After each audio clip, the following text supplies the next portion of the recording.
Hi, I'm Praneeth, and welcome to my show, The Active Hour, where we discuss health and fitness, nutrition, and the blueprint to enhance your vitality. What if I told you that sugar is the most widely accepted legal addiction that's secretly holding you back? More addictive than cocaine, linked to energy crashes, weight gains, and even mental health struggles. Yet, we consume it daily without a second thought.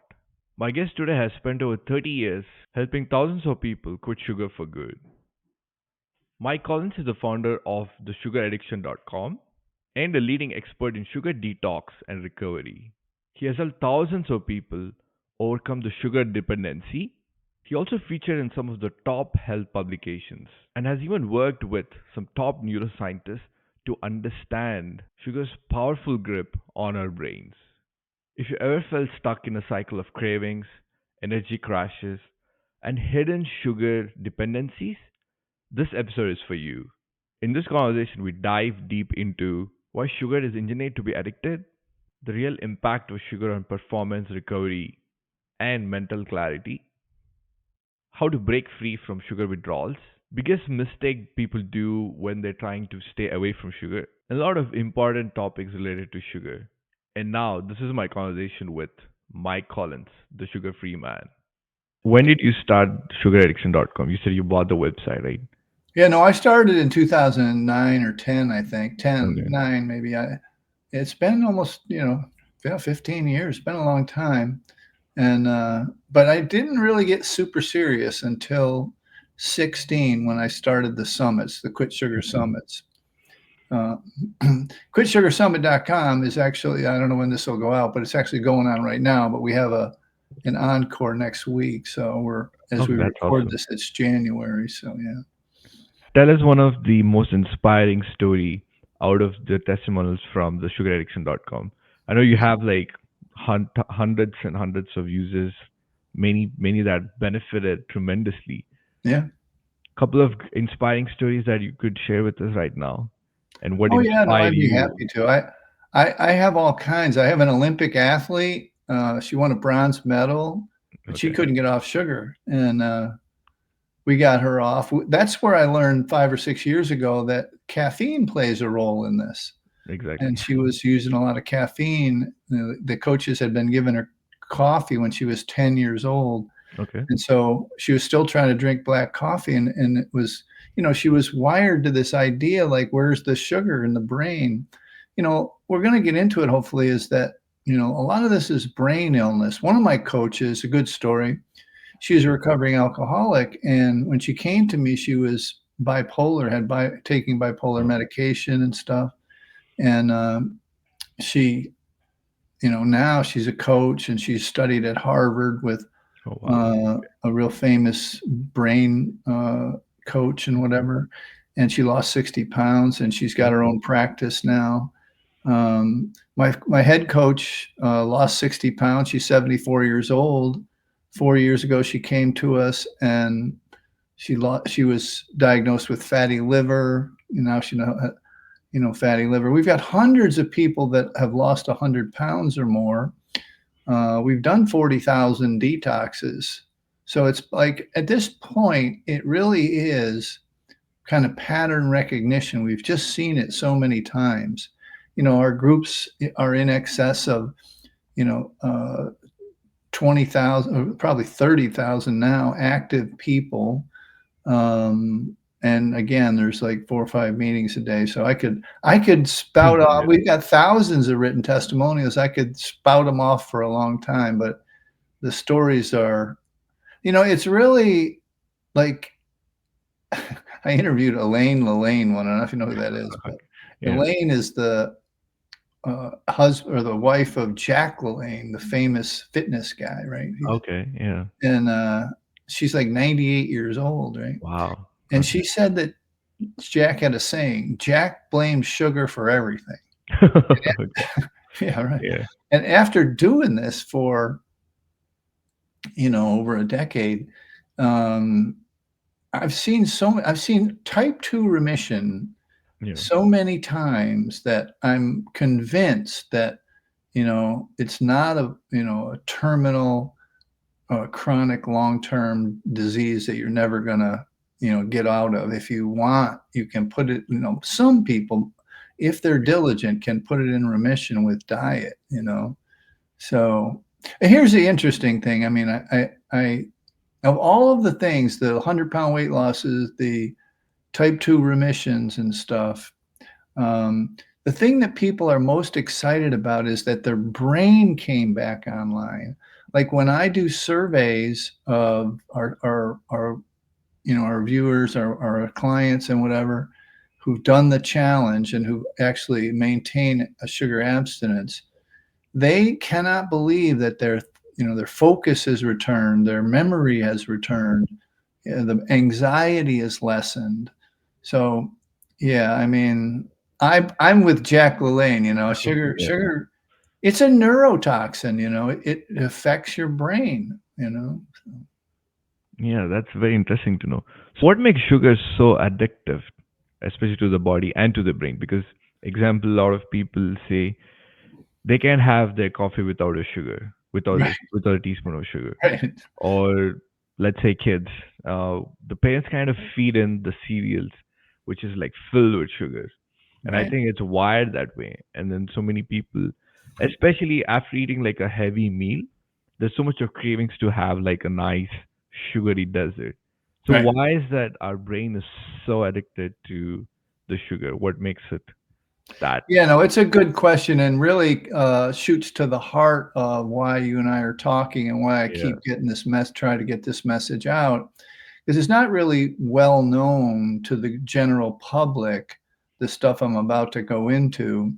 We've been studying the body for 100+ years, and we know about weight gain, and we know about diabetes, and we know about all the other fatty liver and a bunch of other things. I mean, hell, we have a epidemic of 5-year-olds with fatty liver. This is an yeah, alcoholic's disease. Like we know about the body. What is less well known and what is coming and really is the message I want to deliver is that the study of fructose, which is for your audience, it's the glucose, the table sugar molecule is half glucose and half fructose. And the fructose is really, they've known about it and they've studied it, but really the advanced study of it is only about 10 years old and really exploded in the last 3 years or yeah. so. And I've been blessed to have these people on the Quit Sugar Summit, the brain scientists who've been studying it and the biggest in the world. I always say if you want to quit sugar, quit fructose, right? Okay. And I've asked them, is fructose a psychoactive drug? And that's exactly, they say, yeah, they don't even hesitate. They say Oh wow. yes. Yeah. And so it's this, you know, we know about the physical, okay? We know what causes the weight, we know what causes the diabetes, but we don't know how to reverse the behavior required to change. That's why people, what you said is they have to have it in their coffee, they have to have dessert. Yeah. They think they do, right? And they actually do because it's affecting their dopamine. And when I say Exactly. dopamine, I mean dopamine, serotonin, norepinephrine, GABA, oxytocin, adrenal glands, endorphins, cannabinoid receptors, all of the brain and body reward chemicals are affected by sugar. And and and here's an interesting factoid, if you will, is that because I'm open about my alcohol and drug addiction and recovery, I joined a group 10 years ago called Recovery Out Loud, where, we believe that the anonymity thing is dead and this is a healthcare issue. But because I'm so open about it, Okay. I've had a lot of recovering people sober 5, 10, 15. One of my coaches was sober 20 years. Wow. Okay. Um, and they couldn't put down the sugar. Okay. They like Yeah. they're addiction savvy, but and she even said, my coach even said to me, she just never put sugar in the same category, right? Okay. And I'm here to tell you that it is an addictive brain neurotoxin, right? And The problem is societally is that you can give this to a baby and nobody's going to be upset with you, right? Yeah. And so it's just really not gotten out to the general public. It takes about the arc of a podcast like this to kind of get Exactly. this information out, right? To unbrainwash people from the diet industry, which says eat less, exercise more, right? Yeah. And so, yeah, it's a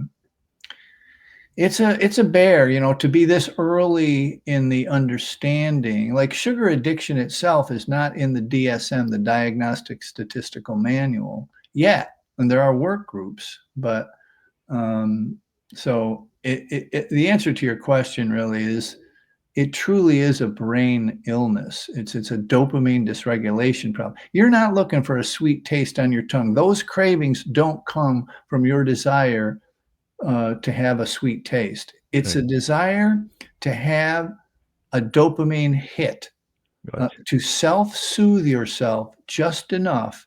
I mean, this is what they call comfort food. This is why the term and the Comfort food. idea of emotional eating is so popular these days. But the emotional eating folks only get a percentage of this right. Like they don't have the whole picture to it, right? And it revolves around the brain and the brain activity or the lack of brain activity Yeah. because literally your brain shrinks and when you do MRIs, Yeah. there are holes in your brain for people that abuse sugar. All Wow. right. Okay. So anyway, I don't want to beat a dead horse, but I want people to No, understand. that's really good. That's really Yeah. good information. How will I know that fructose exists in, let's say, an item A, B, or C? Because I think we've been pushed sugar in so many different forms that we won't even know that exists. Like example, how like alcohol and cigarettes back in the day was like pushed to the public. Right. I feel like sugar is kind of like pushed into most of the ingredients that we eat in today's day, right? Tell us how we can identify it kind of if fructose kind of exists or not. Well, yes, there's a problem with the fructose part of it. And in that, like, people don't understand that the fruit has been Yeah. hybridized. And when you're eating, I mean, you can't eat dried fruit or you drink fruit juice because it hits the liver just like a Coke does, like a soda Okay. does. Yeah. And so you really can't. And 85% of the food in the grocery store has sugar in it, right? Okay. It's Yeah. like boxes, bags, cans. You have to eat from the outside of the grocery store.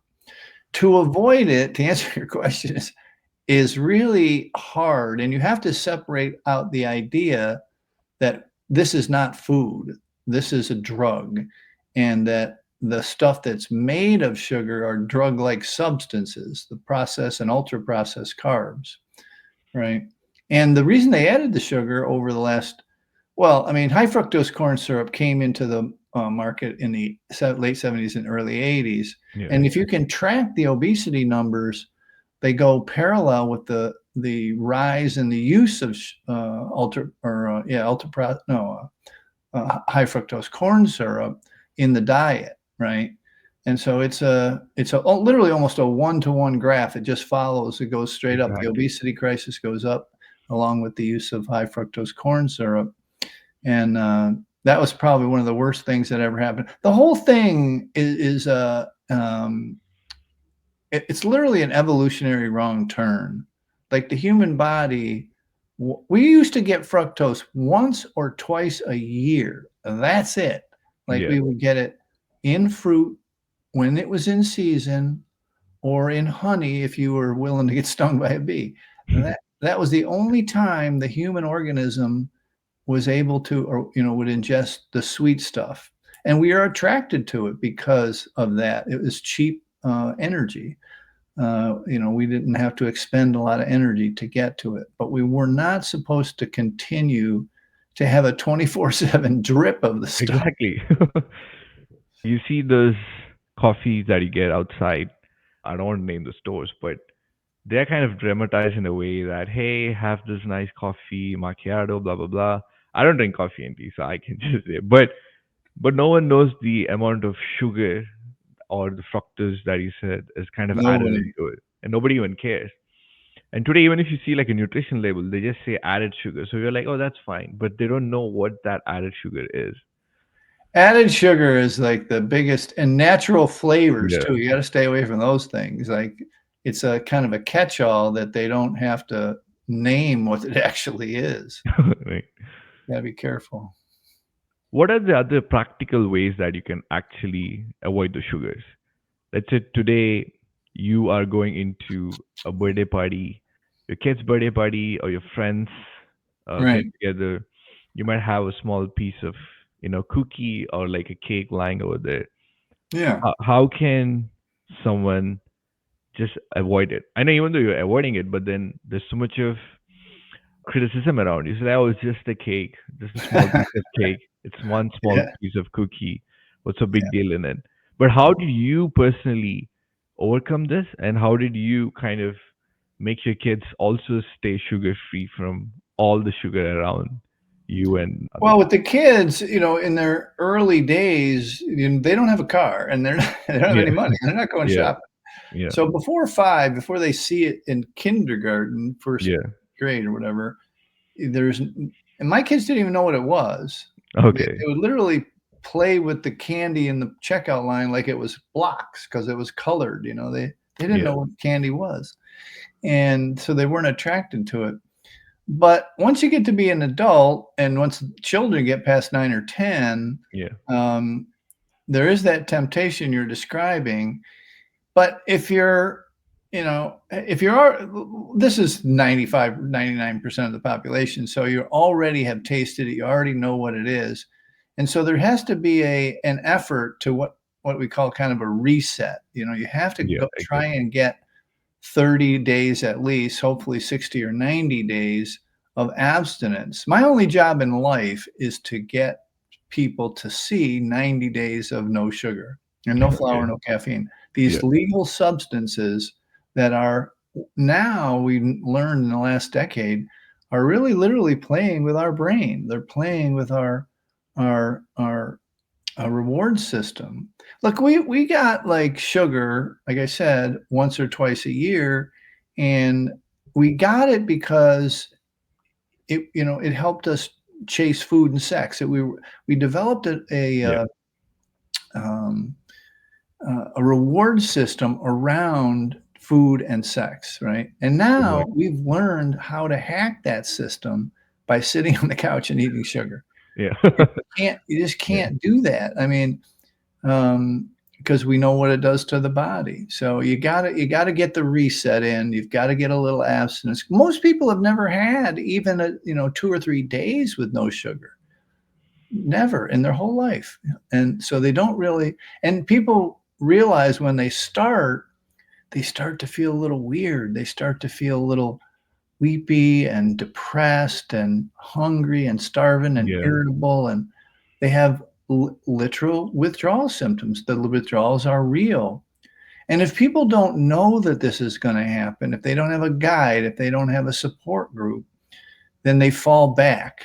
In other words, they just, and it's not like a feeling where you had a tough week and you needed to have a beer on a Friday. yeah, It's like yeah, you're you've lost 2 or 3 pounds, you've had no sugar for 15 days, and you just say, "Oh, I just feel like a little chocolate or something." It's this, and I study this, really try anyway, look at all the studies and stuff. Somehow the deep limbic brain has been trained to get that dopamine hit by ingesting sugar. gotcha. And once that it happens, somehow it translates it into the frontal cortex to send you out in a snowstorm to get ice cream. Yeah, It's it's nuts, really, yeah, and it's really hard to understand. Even for me, of studying it for a decade or more, is like very difficult for me to understand how the brain. And the reason I know this to be true is because people tell me. I've been getting kind of strong on this lately. Is that when people come to me, they are mentally not able to make the right decision they need to make for their health yeah, and for their weight. They're yeah, because they don't like. the word hijack comes to mind. Like their frontal cortex has been hijacked. And the reason I know this is because 6 months later, when they've actually obtained some abstinence and they no longer use sugar, they tell me, Mike, I cannot believe that I would go out in a snowstorm for ice cream, that I would, you Yeah, know, like people, 20% of the people, Brendy, that call me yeah, are crying. yeah. Okay. They've never told these stories to anyone, that they've Mm. pulled stuff out of the garbage after they threw it away Oh to God. eat it. Okay. Right. And so the draw is really strong, and it's just the reason the 20% are crying, the reason I know that I have to be tough with them a little at the beginning is because they have hijacked their own brain. It's not their fault, like, it's no one's fault. It's this food industry and the sugar producers, right? But Exactly. anyway, it's, I get on my soapbox sometimes, but you understand what I'm saying. Yeah, I get what you're saying. But then, how do we distinguish if someone actually likes sugar occasionally, or they're like kind of hooked onto it? Yeah, so that's a good question. During the pandemic, I was chairman of the board of the Food Addiction Institute, right? And I got to Yeah, work with these MDs and PhDs who've been doing this for, decades and decades. helping people get off sugar. And they, they realized a really interesting set of statistics. And those statistics are one third of people biochemically cannot ingest sugar without setting up cravings for more sugar. Wow. Okay. And then there's another third that are we call them harmful users. Now, with a reset, harmful users might be able to do what you're saying is go back and Yeah. and enjoy a little bit of sugar once in a Yeah. while. But and then there's a third of people we all hate. No, I'm just kidding. Yeah. That they're thin and or of normal sized body weight. Now, you can be a very thin sugar addict, don't get me wrong, but these numbers track pretty good with the obesity numbers. A third obese, a third overweight, and a third Yeah. of normal body size, right? And self-reporting now about 70 plus percent of people who have who are obese are affected by sugar. They cannot seem to stop. Yeah. So Exactly. it's a weird. Again, the diet industry has had us believe 78 billion, enough to feed the entire unfed world Yeah. every year. They have us believing that you just need to eat less and exercise more. And it's just not true. It's not true because exactly what you're saying, the effect of the sugar on the brain has been hijacking the brain, and you can't stop even though you want to stop. Exactly. Even though you've sworn you're going to stop, even though you doctor says you have type 2 diabetes, even though you're 100 pounds overweight, you can't seem to execute on what the doctor says. We call it the compliance issue. You can't do it without this addiction recovery support, right? It's, Sure. meetings, coaching, guidance. It's not a diet. Yeah. Exactly. Like how we spoke about the other day, right? Even like top athletes, they have this very famous energy drinks that they always Oh, yeah. have handy with them, be Right. it the energy chews, energy gels, all of them are like filled with sugar. So basically, even though they're eating less, they're literally feeding everything from sugars. You know? Yeah. No, it's true. I mean, it's kind of sad that I don't know if you remember, this is about it's kind of near the pandemic, about Yeah, 3 or 4 years ago, when J-Lo was, before she married Ben, was dating A-Rod, the baseball player, right? yeah, I know. And they tried to quit sugar for 10 days together. Yeah, And it just blew up the internet. And they yeah, really couldn't, like, they struggled, both of yeah. them, very athletic, and they struggled.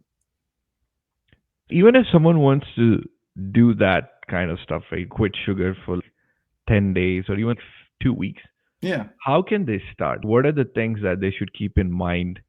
And because most of them they might not even have that knowledge. Example, me when I was very young, I had I was very clear that I did not want to eat raw sugar. So I never actually put a teaspoon or a tablespoon of sugar in. I drink a lot of milk in my milk, or Mhm. I'm Indian, but I never used to eat Indian sweets because I was very cautious. But then Okay. once I grew older, I started drinking a lot of beers and a lot of whiskey, and I had no clue that all this alcohol had a lot of fucking sugars. And Yep. then eventually, I started eating a lot of donuts and Right. ice creams. I knew maybe icing had some cream and all that, but only after I, became a little older, I'm like, oh my god, I'm actually eating a lot of sugars. Yep. So how can someone start, or what's the even basic advice that you would give if someone wants to start absolutely go sugar free? Yeah, it's a good question. So, like, we have a 30-day challenge, and I've redone it 4 times because Yeah. I answer just these same questions every that's all video And based so that we yeah, don't have to do it all the time over and over yeah, again. But we have a lot of tips and tricks, and, the main one, or the first right, one, is to clean out the house, like, right. get it out of the house, because if it's in the house, you will eat it in the first 10 or 15 days because it's hard. Yeah, So you gotta do that part. You gotta shop on the outside of the grocery store. You can't shop in the middle. You've gotta get the fruits and vegetables and meats and seafoods and dairy, You yeah, can't be eating out of boxes and bags and cans. And takeout, you can't do takeout because you never know what's in it. exactly. You definitely don't wanna drink your sugar, you've gotta Yeah, you can't be having sugary drinks of any kind. Um, and, people always ask me about what do you call it? Cold turkey or exactly. gradual, right? They're always wondering which is better. And I'm here to tell you, no matter how much you graduate down, if you get down to, a half a soda a day or a half a candy bar a day, when you quit, you're still going to have almost the same withdrawals. They're I not. see. Okay. It's a little helpful. I don't want people to. A lot of times, people will binge during the holidays so that because they're going to quit on the 1st of January, right? Yeah, exactly. But you can't do that, like, because it does make it a little worse. You're a little bit more hungover. And you do have to get through the first there is a little bit of muscling or willpower required for the first 10 or 15 days. You just have to stick with it. You have to sleep, you have to, because you're like I said, you're gonna be a little depressed, you're gonna be a little Exactly. lethargic, a little blue, and you're gonna be starving all the time. But I wanna tell you, Nobody it's says. not that feeling is not real food hunger. That's sugar addiction withdrawals, okay? You have Got to be knowledgeable of sugar addiction withdrawals. You have to know what they are, what the symptoms are, and that way you can look when they come, you can say, okay, this is just withdrawals, and you can get through it. You have to try and get an exercise practice in, not to burn calories, but to for mental wellness, got so it. that you can generate some dopamine and some endorphins and stuff, and help repair your brain, myelination. You literally have to like right now, most people have a pathway, a neural pathway grooved from childhood that helps them self-soothe a little bit, and it's unconscious. Like, you don't think like, "Oh, my boss was a jerk and whatever," and you're just having Yeah, sugar, you yeah, know, but, you just think that I want a little sugar. But when you sit down and actually realize what's going on, instead of going to the vending machine at work, yeah. you say, "What is going on?" And you know that the boss is a jerk, then you know you can take a walk instead, Exactly. or get down and give yourself some push-ups or whatever.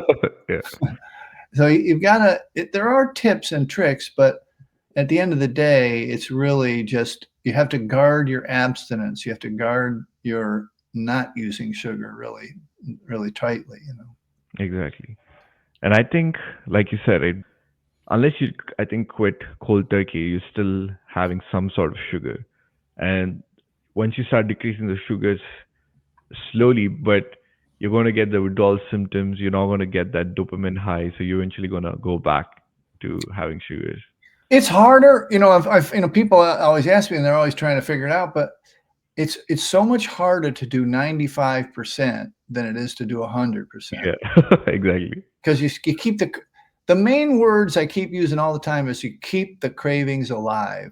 Sweeteners, too much fruit or fruit juice, they're going to keep the cravings alive. And who the hell wants to do this if you're going to be craving all the time? You Yeah. want to be free of that. That's really that cravings is why people say that they can't quit, but it's not really the cravings. It's it is, but it's not caused by the physical part of it goes away in 30 days. Now, it's not eliminated completely, but the noise in your head or the feeling you have to have some Exactly. is way, way down after 30 days. And it gets easier, you know. Exactly. Yeah. Now you brought up the supplements for the sugars, right? Substitutes kind of. So what are your takes on sugar substitutes, like stevia or the other substitutes that people use for their coffees and sugars? Yeah, I mean, if you if you follow my protocol, Yeah, there's nothing to sweeten. Okay. exactly. Okay. You're eating real food. Okay. And again, the same thing applies. If you're getting the sweet taste on your tongue, and your taste buds will change in 10 days. If you're getting the sweet taste on your tongue, your brain is saying, okay, I'm getting the sweet. Where's the calories? Where's the real sugar? Where's the fructose? Right. Yeah. And it just, again, keeping that cravings alive. You want to kill the cravings. And the only way to kill it, at least for a time, look, I always tell people, yeah, my job is to get you to 90 days, but you can always go back. You have tried everything. The name of my book is The Last Resort Sugar Detox. Okay. And that's because we're the last house on the block. Okay. People have tried everything, every diet under the sun, cabbage soup, and everything you can think of to lose weight and to cut back on the sweets. And they've failed, right? Most of my clients are above 45 years of age. Okay. Okay. They're That's nice. mostly Yeah. women, and they've dieted their whole life, but they've reduced it down to the idea that they understand that their Achilles heel, their weakness is the sugar, right? Okay. Yeah. And so, you know, it's a it's an isolation of the construct of that these are drugs and not food. These are reduced to a white powder. It's an actual neurotoxin. Um, this is very clearly proven in science now. It's just not well known. I mean, hell, you can give this to a baby. Nobody's going to be mad at you. Yeah. And so people don't, think to themselves, well, if you were to give the baby heroin, you'd get arrested, Yeah. uh, and people don't put two and two together. And the dose makes the poison. We take a little heroin, or we take a little alcohol, we take a little cocaine, or whatever, but we are pounding average 20 teaspoons of sugar a day. Exactly. And that's average. Like that's anybody that comes to me is up at 30, 40, and 50 teaspoons a day. Wow. Yeah. That's a lot. When did you get into this sugar obsession and making sure that you're not addicted to sugar?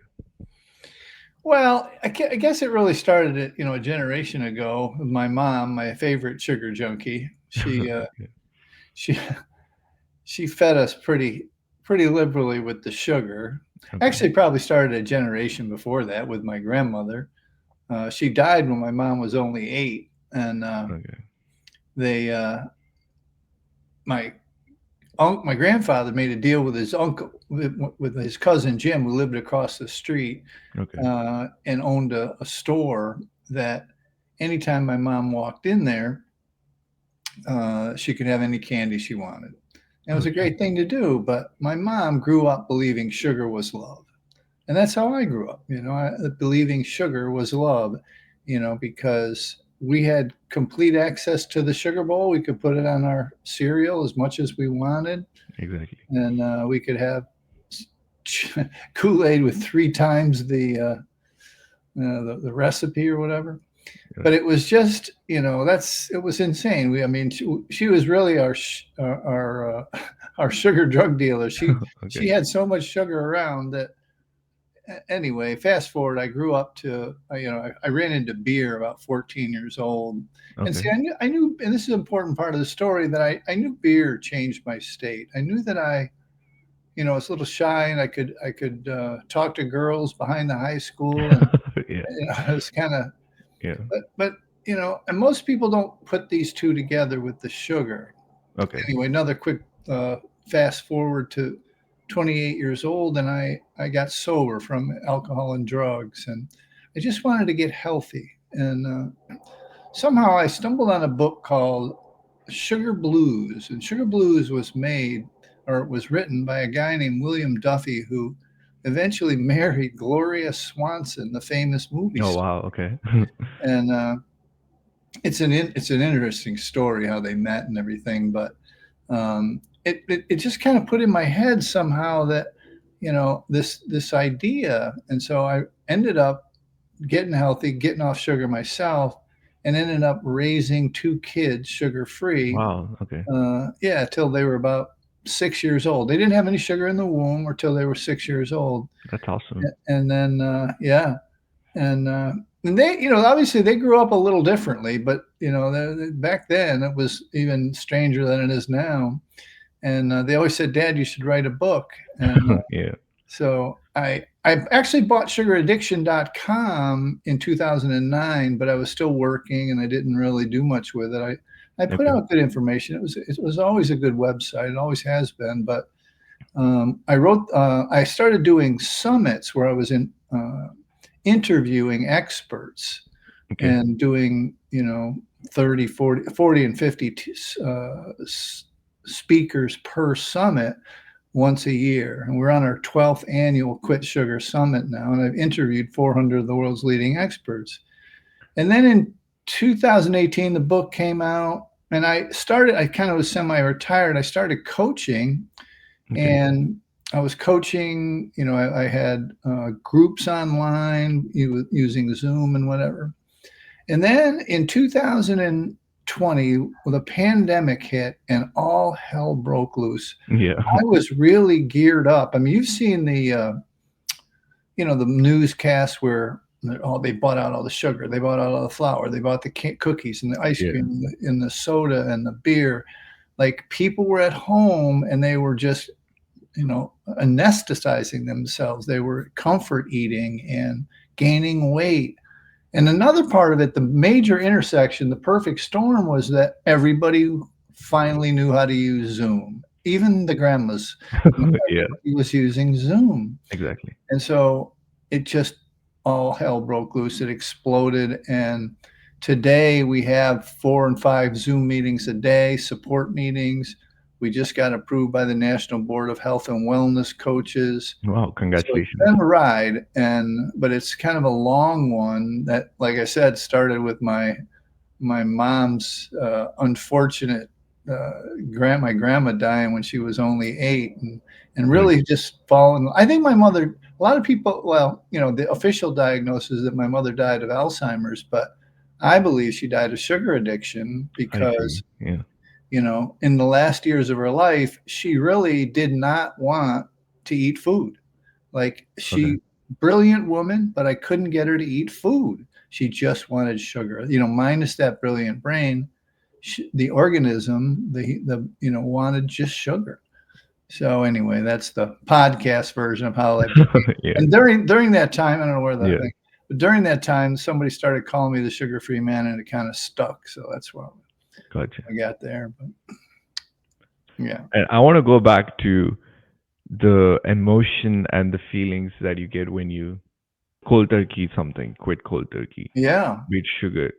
Now, let's see so many times that people quit alcohol, and but then when they go back into meeting their friends or in a group, in the beginning you feel left out. Oh my God, all my friends are having fun, but I'm not doing anything. I'm just standing. yeah, So yeah. I think that's exactly like how you feel when you probably quit sugar too. Like this, it's not the feeling of craving sugar, but it's just the feeling of missing that high. But Oh, which is still 100%. not You're, true, you know? it's Yeah. 100% right. And a great majority of our program is based on that social acceptance, that social change, that ability to say no, that Exactly. setting boundaries, because people they're they're kind of afraid, you know? And plus, remember when you get with friends, you're feeling this insecurity and that insecurity, especially family, you know, there's always an underlying current of, you know, the family dynamic, and, you know, you're using the sugar just to soothe yourself a little bit, and you have to bring that to the conscious level, right? And you have to use the tips and tricks at the beginning to get through the 30 days. You have to say no a lot. You have to, you know, you don't want to get into in the early days. You don't want to Yeah, get into the explanations because you'll exactly. lose. You're just not strong enough yet. Yeah, Emotionally, boundaries are not strong. So you have to like almost hide a little bit, almost hibernate a little bit while you're trying to go through the detox. And then, you exactly. know, when you get out in public and somebody offers you a dessert or a waiter or whatever, you're able to say no and feel confident about Yeah. Saying no is the hardest part, but then it all drills down to your willpower, right? it. Right. What happens when, let's say, when you quit alcohol for 30 days, there's so much of changes that happens in your body. You know, example, your skin starts to get a little better, your liver starts to function much better, Right. your blood pressure, glucose, everything is under control and things like that. So what happens when you quit sugar, when you go sugar free for even 30 days? Yeah. Well, again, I mean, I'm trying to get you to 30, 60, or 90 so that you Yeah, can see it yourself, but there are so many improvements. That's what people rave about. Skin clears up, weight, obviously. yeah, People put diseases in remission, just by diet. There's so much, and it's that brain clarity we talked about earlier. It's that brain yeah, clarity. yeah. They're seeing their entire life better. They're feeling better. They're thinking better emotionally. They're remembering better. Yeah, it's there's so many benefits. I can't even like. There was a woman. She passed away recently, but she had a list in her books of 140 some odd maladies that are related to sugar, 140 different diseases. And one of the things that has been the most amazing is called, I think it's a paper tiger, is rheumatoid arthritis. Like Arthritis. Yeah, almost everyone, yeah. 95% of people, and it's probably 100, but I like to say 95% of people, their joints stop hurting. Had one woman, she'd already had a knee operation and had one knee replaced, and she had Wow. the Yeah. other one scheduled. I said, "Just give me 90 days." Okay. And Yeah. she did it, and now 2.5 years later, she still never had that second knee Wow, operation. that's awesome. Yeah. Things just stop hurting. And Gotcha. the interesting part is when they, like, relapse or they go back to it, that's the first thing they notice, like, physically, that their joints Yeah. hurt that next day. Gotcha. Like, my mother used to call her own hands monster hands. Like, Okay. my mother's hands were like and I when I coach people, I ask them to put their hands up for me into the Zoom, right? Okay. Yeah. Like, it's like and they should and they're, like, literally deformed. They're, like they're starting to go, the joints are going left and right. The knuckles are big, the joints are big. They've Gotcha. really kinda deformed their joints. I call it sugar hands, because that's what it is. People are that doesn't turn around. There is some calm down a little bit, but the Okay. damage is kinda done at that point. But you can tell pretty easily. That like I said, that's one of the first things I do is say, "Hold your hand up for Yeah. me," and if their fingers aren't straight, then there's been a problem. My mother's hands used to go I see. Yeah. and she used to hide them in photographs and stuff. Oh wow. Okay. Yeah. Sorry about that. Yeah. Do you think at some point, maybe 20, 30 years down the lane, maybe the government is going to put this warning just like how you have for cigarettes? Absolutely. Okay. Absolutely. They're gonna say, Yeah. They used to give sugar to kids." Like, it's not gonna Yeah. be illegal. At Yeah. one thought, I envisioned that it might be, but it's gonna be like alcohol or cigarettes. It's gonna be an adult treat. Yeah. You're still going to have it. But there's no way, like even a woman that has a substance use disorder or is a cigarette Yeah. smoker, the day she finds out Yeah. she's pregnant, she quits alcohol, Yeah. she quits smoking that day. Right. That day, like Yeah. not like the next day, that day. She's Yeah. able to because she realizes that strong maternal bond to not harm the baby. Maybe. Yeah. And that's going to be what sugar is going to be like. You're not going to have sugar in pregnancy. You're not going to have sugar um, in childhood. Yeah, it's going to be like alcohol and cigarettes for sure. But we need the diagnostic tools, and we're not all the way there. Like cigarettes and cancer, and cigarettes pass through this same type of acceptance. At one time, when I was young, 43% of adult adults smoked cigarettes, and now it's less Yeah. than 14%. Yeah. So it does happen. It just happens slow So, okay. when the science gets there. Yes. Yeah. When was the last time you've ever had a little bit of sugar? It's been over 35 years. My Okay. kids are Yeah. twins, and Yeah. they turned 35 this year, and I don't like, I can tell you the day I got sober. It's February 15th, 1984. Wow. I can tell you that day, but Yeah. I can't tell you, Yeah. like, the day, but it's over. I was no sugar when they were born, Okay. so it's over 35 years ago. That's very inspiring. Yeah. What are the other dark sides that, as a common man, that we might not know that we need to get educated about? Hmm.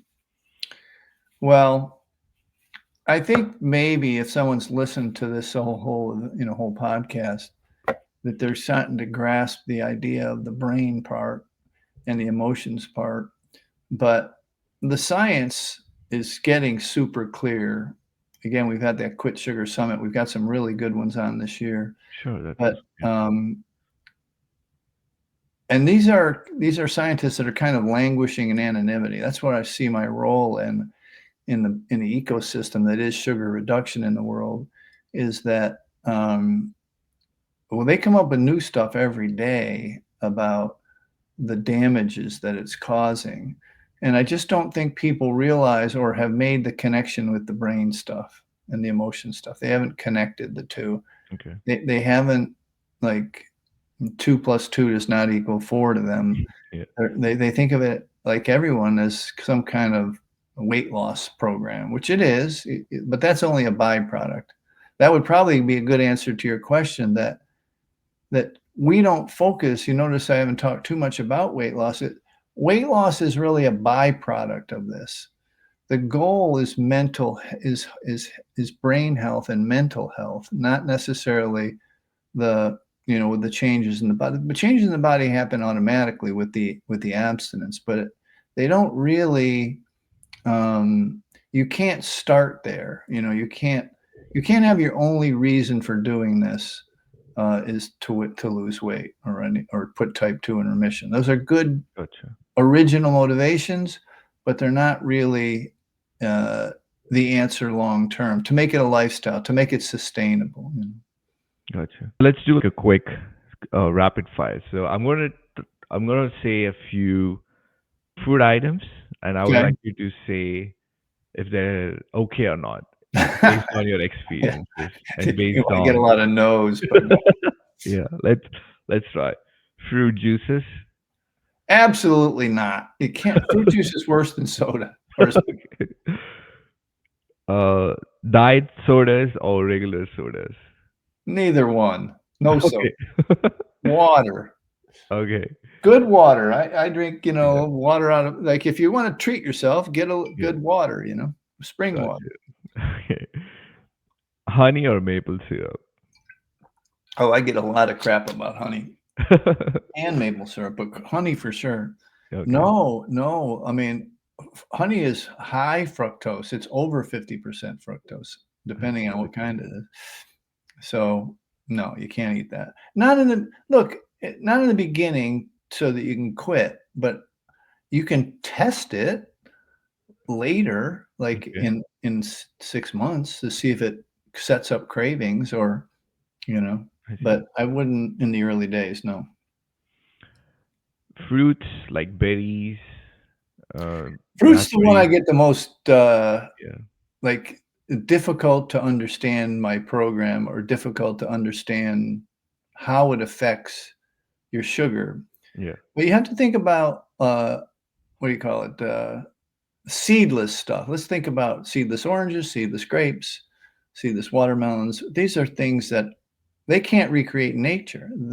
They've been hybridized, grafted, and have to continue to be grafted to be grown. yeah, Like you can't plant a seedless watermelon seed and yeah. there isn't any. And so um and if you look at the like I love the tables, and if you sure you've seen them, but if you look at what a banana looked like 300 years ago, or a little apple, a crab apple, like a little apple looked like, or a, Yeah, they just don't look anything like they are today, these gigantic yeah, fructose bombs that they okay, have been hybridized for this sweetness, right? yeah, And remember, and I don't know if I said it, but I think I did, but the molecule, the fructose molecule okay. in the which is what it how why it's sweet, is the same as in the table sugar molecule.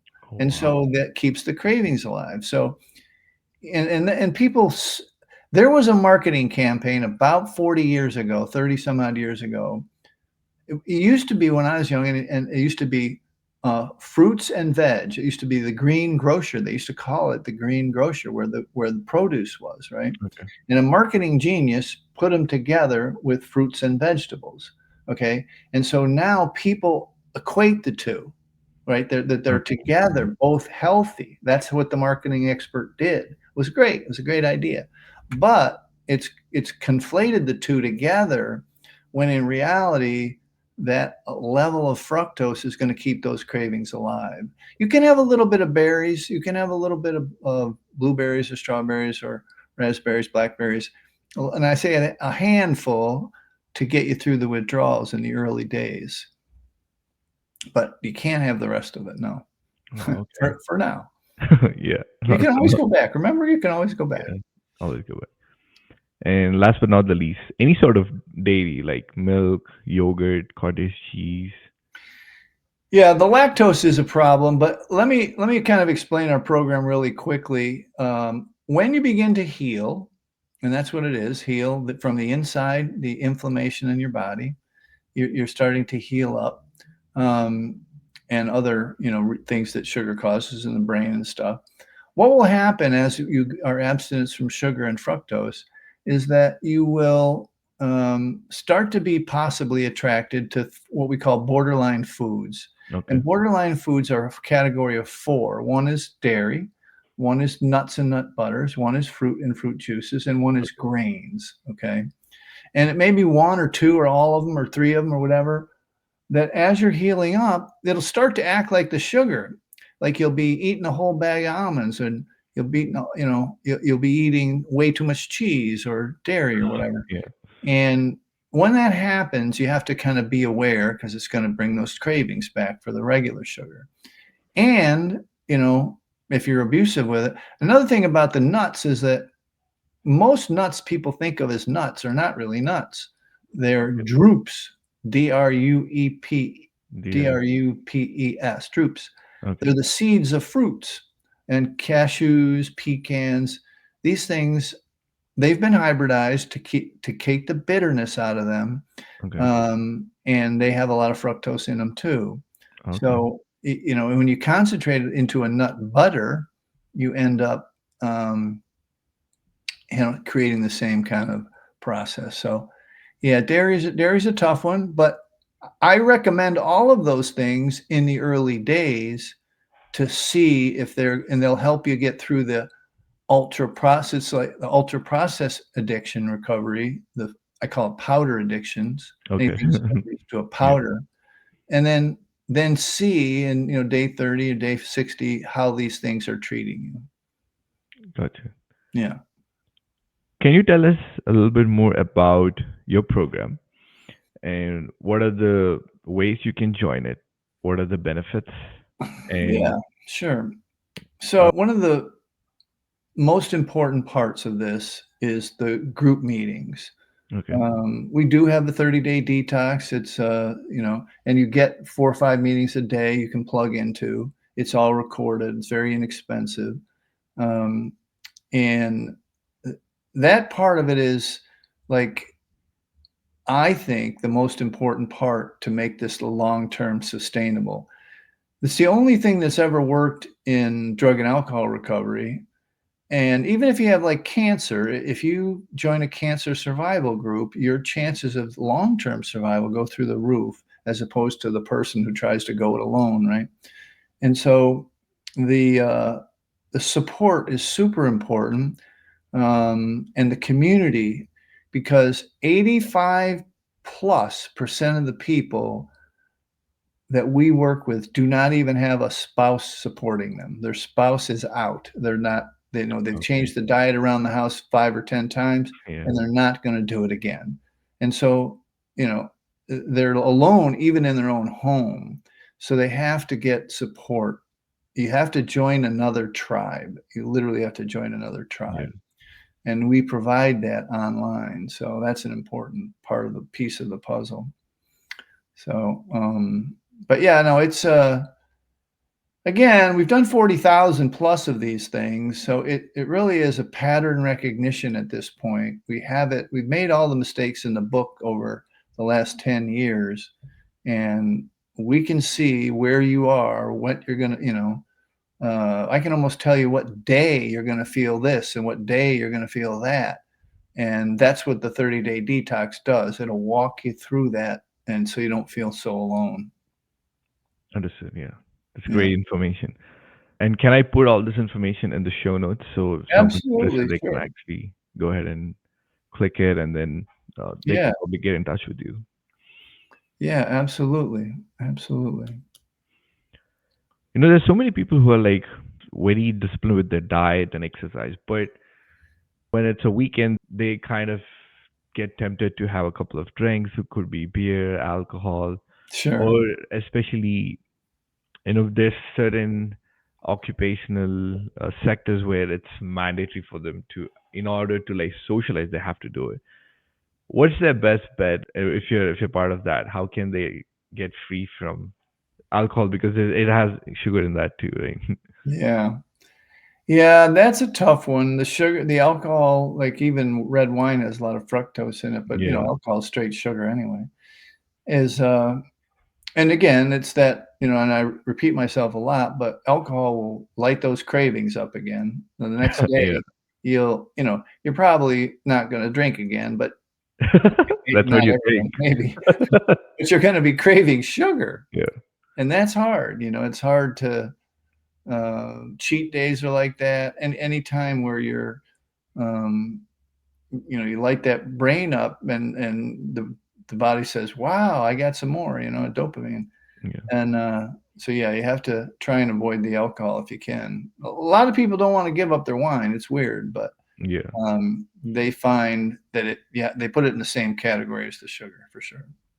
But we just spoke about, let's say you stop the sugars for like 60 or 90 days, Yeah. but you can go back to having small treats, maybe a donut or a small piece of cake. But what happens when you're so clean for 90 days and you have that small ice cream or scoop of ice cream? This is good. Isn't that This you're is going to good go back because, yeah, to no, your what regular happens, routine? you've Or, seen it like at a 5-year-old's birthday party, right? Like yeah, they're hiding behind their mother's leg, and yeah, they're like shy and everything. Then when the cake and ice yeah, cream comes out, they're like, "Rah!"